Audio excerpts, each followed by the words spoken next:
I'm traveling from Munich all the way to Duisburg using only my Deutschland ticket. This is going to be so much fun. Let's see. If you ask me to describe this entire journey in one word, I would say enlightened. Because guess what? Life lessons were thrown at us left and right. The first one being we probably should have started this very long journey early in the morning rather than waiting for midday to start this journey, because guess what? Everybody and their aunt were on the same trains that we took. But hey, let's just focus on the positives. At least we got to see one last sunset from southern Germany before we left. I mean, look at these views. You cannot tell me golden hour doesn't hit different in the south.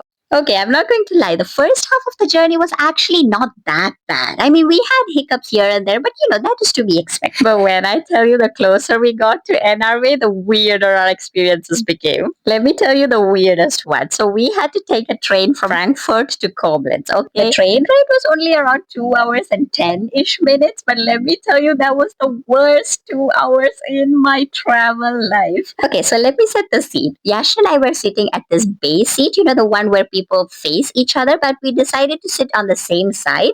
And there was this guy that came in with a big plastic bag and he sat across us. In the beginning, it was chill. I mean, whatever is in his bag is none of my business. So we just kept cruising. Suddenly, he starts taking out beers one by one and chugging them. And he was also on the phone just screaming. Okay, not like angry screaming, but happy screaming, but still screaming. And there was this young guy sitting right next to him who very gently kept reminding him that, this is a public space.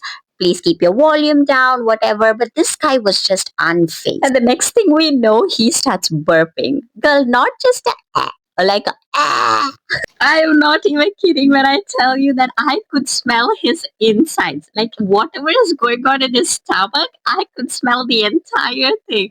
I felt like puking the whole time. The young guy beside him immediately left. He didn't think twice about leaving. Yashin and I, we tried to I don't know, sit there for a couple more minutes. But girl, imagine sitting there for 2 hours. Impossible. So immediately Yashin tried to go and find other seats. And thankfully there were 2 seats, exactly 2 seats available. So we sprinted. And when I tell you the relief we felt getting off that train, that even made our life worth living. Anyways, as I always say, life is just adventurous like that. And now we have a funny story to tell. I got home past midnight, took a hot shower, and got straight into bed. And let me tell you, that night's sleep truly felt like a reward. Do let me know if you have funny travel stories. Thanks for sticking around. I'll see you next time. Ta-ta, bye bye.